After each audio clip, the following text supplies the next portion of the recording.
Zmiana myślenia, żebyśmy my troszeczkę spojrzeli na świat oczami dziecka, otwiera nam oczy szeroko na wiele problemów. Albo są dużo łatwiejsze, albo to, co nam się wydaje łatwe, jest dużo trudniejsze i trzeba to podejść do tego inaczej. Bardzo stresowaliśmy się wszyscy, bo nie wiedzieliśmy, kogo zaleje, jak będzie wysoka woda. No nie było to za fajne przeżycie, było bardzo smutno. Z okna miałam widok na zalane właśnie samochody czy mieszkania i było to traumatyzujące trochę. Taki po prostu przytłaczający czas, pamiętam. Taki zamknięty, chmurny bardzo, no i przytłaczający dla większości osób, jak nie dla całego miasta i tutaj dookoła. Niektóre z nich musiały jak gdyby opuścić całkiem swój dom i jeszcze do nich nie wróciły. No, są dzieci, które mieszkają u rodziny na przykład, gdzie jest bardzo dużo osób. Na przykład w 2 pokojach tylko, bo 2 rodziny się połączyły, na przykład duże. Całe miasto było zniszczone. Jak wyjrzałam w salonie przez okno, była tam bardzo taka rwąca rzeka. Woda wlatywała do korytarza i musieliśmy ją tamować, przez co musieliśmy całe dnie wywozić wodę. Zalało nam mieszkanie, gdzie moje starsze dzieci się tam wychowywały i mieliśmy tam mnóstwo swoich rzeczy. I ja sama wpadłam w taką pułapkę, to są tylko rzeczy, my jesteśmy bezpieczni. I tak cały czas tłumaczyłam sobie i dzieciom, że to są tylko rzeczy materialne. A tak naprawdę one mi w pewnym momencie, mamo, ale tam było nasze dzieciństwo. Od takich momentów, kiedy był płacz, po takie momenty, kiedy był śmiech nie wiadomo z czego.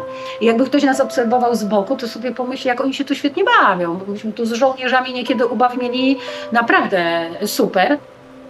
Ci, co jakby byli w tym środku tej powodzi i mieli z tym kontakt, no to dużo trzeba było z nimi rozmawiać i kontakt był taki jakby o wiele więcej rozmawiało się niż normalnie. Są dzieci, które musiały zmienić miejsce zamieszkania całkowicie, po prostu wyprowadzić się z Głuchowa. Są takie, które do nas dojeżdżają do szkoły z innych miejscowości, a są takie, które na przykład musiały zmienić też szkołę, bo rodzice już tutaj nie widzą sensu powrotu. Minęło, no niestety, trzeba to tak przyjąć, bo nic z tym nie zrobimy, a zamartwianie się niczego dobrego nie będzie wprowadzało, natomiast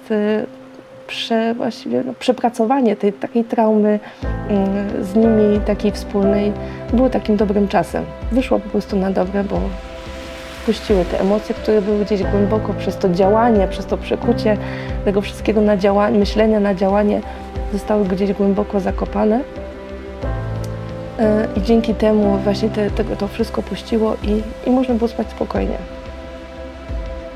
Po powodzi już to pomagałem często znajomym i rodzinie w sprzątaniu, w jakimś robieniu zakupów, zanoszeniu różnych rzeczy i po prostu chodziłem całymi dniami po mieście i pomagałem. Jak najwięcej takich spotkań dla dzieci wspólnych. I to może tak mi się rodzi w głowie tylko głównie dlatego, że osobiście byłam z dziećmi na tej zielonej szkole tygodniowej i ja widziałam, jak to bardzo te dzieci podniosło. To bycie razem. Bycie w grupie, taka integracja, ale nie taka integracja w sensie poznajemy się, bo się nie znamy, tylko taka integracja na zasadzie takiej właśnie takiego wsparcia, takiego, że jesteśmy wszyscy razem. To naprawdę, to były cudowne dni. Ja je osobiście tak odbieram bardzo emocjonalnie, bo było widać, że te dzieci o wszystkim zapomniały. Dzieciaki wróciły zachwycone, cały ten program i tak dalej, że to nie było na zasadzie, a zabierzemy ich gdzieś tam sobie, tak ale te zielone szkoły to był strzał w dziesiątkę, nie? Po powodzi, jak już woda ustała, starałam się też innym pomagać. Byłam na rynku, tam była taka kuchnia polowa i tam pomagałam gotować dla ludzi, którzy stracili dom. Również byłam pomagać takiej starszej pani sprzątać, bo jestem harcerką, no to tak, takie moje zadanie w sumie.